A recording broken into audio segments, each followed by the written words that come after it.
A gruesome crackdown, but no justice in sight. Thursday marks 5 years since Myanmar launched a brutal military campaign against Rohingya Muslims.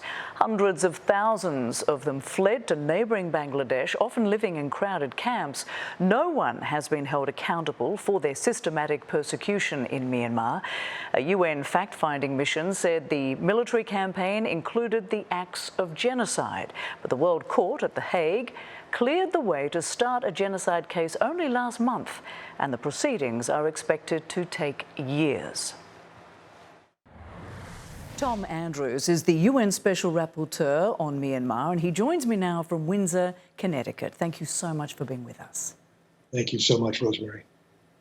So 5 years on since the junta raped and murdered thousands of Muslim minority Rohingya and burned down their villages in Rakhine State, 1 million refugees are still living in squalor in Bangladesh. What are conditions like for all those people in Cox's Bazar? Has anything changed for the better? Things are very, very difficult, Rosemary. I was there late last year in December, and I've heard reports of those who have been there as recently as just a few weeks ago. Things are grim. People who are living, the Rohingya, not only are they living with the extraordinary trauma of watching their homes destroyed, family members murdered, some with just extraordinary violence, just horrific. Not only do they live with those memories and those scars, but they're living under very, very difficult conditions. No livelihood opportunities, healthcare an issue, education conditions, just basic living conditions. They want to go home, but the fact of the matter is, conditions within Myanmar, within Rakhine State, where their homes were, are horrible. And their lives would be in danger. In fact, there are hundreds of thousands of Rohingya in Rakhine State, in Myanmar right now, and their conditions are absolutely horrific.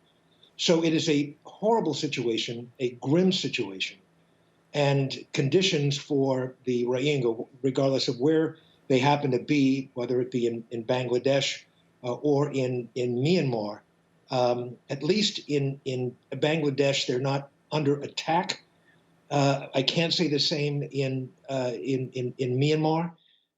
There are concentration camps there. I've been to them, thousands and thousands of people living under horrific conditions, literally at the point of a gun. So things are bad, things are grim, and it's a very, very horrible situation for the Rohingya 5 years after these horrendous attacks in 2017. Yeah, it is. And of course, these words can't be said lightly. Modern-day genocide. That is what happened in Myanmar, and the world seems to have forgotten about the Rohingya. There's been no justice and no action plan to set them free. Do you consider this an abject failure on the part of the international community? Absolutely. That is exactly what it is. The Rohingya deserve justice. Those who murdered them, those who committed genocide against them, those who sought to strike them from the face of the earth and committed unspeakable crimes to them. They have yet to be held to account for these crimes. And those who have suffered so much, the Rohingya, have yet to see any kind of reparations for what they have been through, for what they've gone through. So they deserve a lot more than what they've received. In fact, just basic humanitarian aid and support. The international community has failed there too.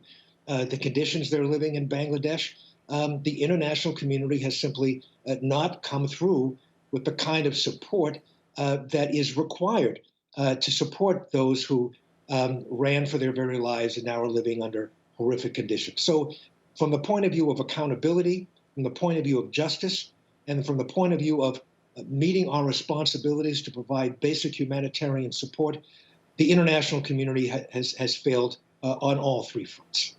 So what can and must be done to safely repatriate these people? Is it even possible? Well, it's going to be very, very difficult, Rosemary. It really is. I mean, ultimately, you need to change conditions in Myanmar for the Rohingya to go where they want to go, namely, they want to go home. but they cannot go home under these conditions. Remember, the man who is now leading the military junta that is committed the coup last year, he personally oversaw the genocidal attacks against the Rohingya in 2017. Min Aung Hlaing, the very person.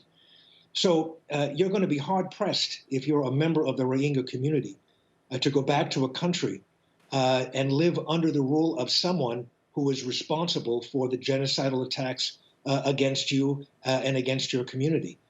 So the fundamental bottom line here, Rosemary, is that we've got to bring the pressure to bear to change what is going on, the horrific conditions going on in Myanmar, and put economic, diplomatic, political pressure on the regime and those who support the regime so that it is simply no longer sustainable for them to continue their reign of terror. That is really the bottom line. But in the meantime, we can be pursuing justice, the International Criminal Court, the International Court of Justice.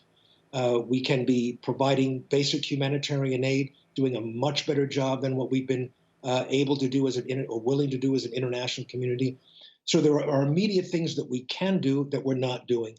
But ultimately, the things that we need to be doing is changing those who are able to relentlessly attack not only the Rohingya now in Rakhine State in Myanmar, but people throughout Myanmar. This horrific junta led by Min Aung Hlaing, the man who was behind the genocidal attacks against the Rohingya.